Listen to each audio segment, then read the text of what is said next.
নাহমাদুহু ওয়া নুসাল্লি আলা রাসূলিহিল কারীম বিসমিল্লাহির রহমানির রহিম আসসালামু আলাইকুম ওয়া রাহমাতুল্লাহি ওয়া বারাকাতুহু রব্বি ইশরাহ লি সাদরি ওয়া ইয়াসসির লি আমরি ওয়াহলুল উকদাতাম মিন লিসানি ইয়াফকাহু কাওলি রব্বি জিদনি ইলমা। আজকের যে টপিকস রয়েছে সেটা হলো ফরজ সালাত, মানে ফরজ নামাজ।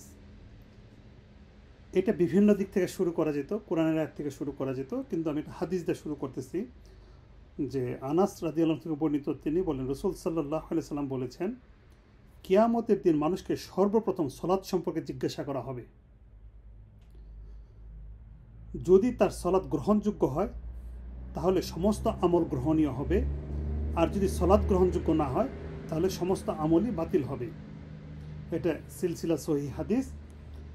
তো সালাত হলো এমন একটা ইবাদত যেটা কবুল হলে অন্যান্য ইবাদত কবুল হবে, আর যে কবুল না হয় অন্য সব ইবাদত বাতিল।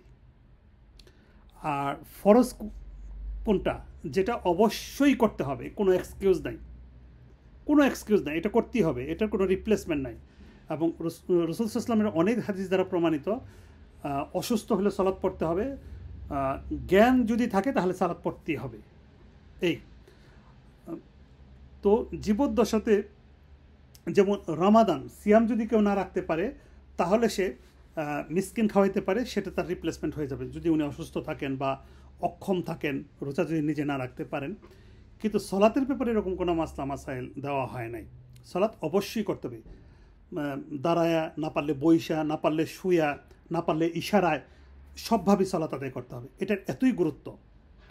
তো আমাদের দেশে এখন আমাদের মধ্যে এমন অবস্থা হয়েছে, এরকমও দেখছি বা শুনছি যে সালাত কেন পড়ে না, তারা বলে তাদের অন্তর নাকি ভালো। তাহলে এই কথা বলার মানিতেছে আল্লাহ এবং তার রাসূল সাল্লাল্লাহু আলাইহি ওয়াসাল্লামকে মিথ্যাবাদী বানানো। কারণ রাসূল সাল্লাল্লাহু আলাইহি ওয়াসাল্লাম বলতেছেন যে কিয়ামতের দিন সর্বপ্রথম সালাত সম্পর্কে জিজ্ঞাসা করা হবে।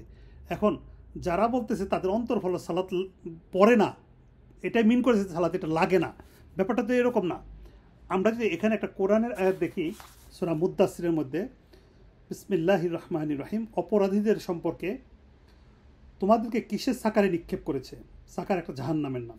তারা বলবে, আমরা সালাত আদায়কারীদের অন্তর্ভুক্ত ছিলাম না, আর আমরা অভাবগ্রস্তকে খাদ্যদান করতাম না, আর আমরা অনর্থক আলাপকারীদের সাথে বেহুদা আলাপে মগ্ন থাকতাম, আর আমরা প্রতিদান দিবসে মিথ্যারোপ করতাম, অবশেষে আমাদের কাছে মৃত্যু আগমন করে। তাহলে এখানে কতগুলি পয়েন্ট আসছে যে অপরাধী, এখানে অপরাধী বলতেছে আনিল মুজরিমিন, মানে যারা হাসরের মাঠে অপরাধী হয়ে যাবে, যারা জাহান্নামের রাস্তায় দাঁড়ায় যাবে, তাদের কোয়ালিটি বলতেছে সাকার একটা জাহান্নামে কেন আনছে, এবং বলতেছে তোমাদেরকে কিসে সাকারে নিক্ষেপ করছে, মানে এই জাহান্নামে কেন আনছে তাদেরকে, তার মানে তারা জাহান্নামে চলে গেছে। তখন তারা বলবে আমরা সালাত আদায়কারীদের অন্তর্ভুক্ত ছিলাম না, তার মানে সালাত আদায় করতো না, অভাবগ্রস্তদের খাবার দিত না, এবং আজে বাজে কথা নিয়ে ব্যস্ত থাকতো, অনর্থক কথা, যে সমস্ত কথার কোনো ভ্যালু নাই বা দুনিয়া এবং আখিরাতের কোনো কল্যাণ নাই। আর এরপরে বলছে এই কোয়ালিটি যাদের মধ্যে, তারা আসলে প্রতিদান দিবসকে বিশ্বাসই করতো না, এটা আল্লাহ বলতেছে এখানে। তো এরপরে মৃত্যু আসলো। তো এখন সালাতের এই গুরুত্ব আমাদের মধ্যে এমন অবস্থা হয়েছে যে কাউকে এমনও বলতে শুনছি ইনি নাকি নামাজ পড়ার সময়ই পায় না। সুবহানাল্লাহ, কত দুর্ভাগ্য, কতটাই দুর্ভাগ্য। এবং রাসূল সাল্লাল্লাহু আলাইহি ওয়াসাল্লামের হাদিস কি, ইসলাম 5টা স্তম্ভের উপর দণ্ডায়মান। প্রথমটা হলো লা ইলাহা ইল্লাল্লাহ মুহাম্মদ রাসূলুল্লাহ, আর দ্বিতীয় হলো তার সালাত। তার মানে সালাত না থাকে ইসলামের স্তম্ভ ভেঙে গেল। ইসলামের স্তম্ভ ভেঙে গেলে ঈমান থাকার কোনো সুযোগ নাই, কারণ ঈমানের প্রতিফলন হচ্ছে ইসলাম। এটা আমরা হাদিসে জিবরিল যেটা আছে, ওই হাদিসের মধ্যেও এটার বর্ণনা এইভাবেই দেওয়া আছে। তো এখন আমাদের মধ্যে এই রূপ কেন দেখা দিল? আমাদের মধ্যে এই রূপ দেখা দিছে মুশরিকদের কালচার, খ্রিস্টানদের কালচার, বা বিজাতীয় কালচার, অথবা অমুসলিমদের কালচার আমাদের মধ্যে ঢুকে গেছে গা। এবং এটা ঢোকার কারণ হচ্ছে দুনিয়ার চাকচিক্য। আমরা মনে করতেছি যে এই আখিরাতের ব্যাপারটা এত ইম্পর্টেন্ট কিছু না, অথচ আমাদেরকে বানানো হয়েছে আল্লাহর ইবাদত করার জন্য। যে আল্লাহ বলতেছে ওমা খালাকতুল জিন্না ওয়াল ইনসা ইল্লা লিয়াবুদুন, জিন এবং মানুষকে শুধুমাত্র তার ইবাদত করার জন্য বানাইছে। তো ইবাদতের প্রথম অংশ হচ্ছে ঈমান আনা, তৌহিদ, লা ইলাহা ইল্লাল্লাহ। এবং তৌহিদের বহিঃপ্রকাশই হইতেছে সলাৎ। তো যে সলাৎ পড়বে না, রাসূল সাল্লাল্লাহু আলাইহি ওয়াসাল্লাম বলছে ঈমান এবং কুফরের মধ্যে পার্থক্য বিধানকারী হচ্ছে সলাৎ। তাহলে এখন দেখা যাচ্ছে কি যে যে সলাৎ পড়বে না আলটিমেটলি সে কুফরের দিকে চলে যাবে। আর ইসলামে মাঝামাঝি কোনো রাস্তা নেই, এক হলো ঈমান আর এক হলো কুফর, দুইটাই রাস্তা, এখানে ইন বিটুইন কোনো রাস্তা নেই।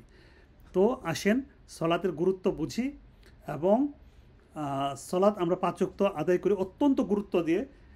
কারণ অ্যাজ এ মুসলিম হিসাবে আমরা জানি যে আমরা মরেই যাব ইনশাল্লাহ, অবশ্যই মরব, এটা যে কোনো মানুষ বিশ্বাস করে এবং মুসলমান আমরা বিশ্বাস করি, পরকালে আমরা বিশ্বাস করি।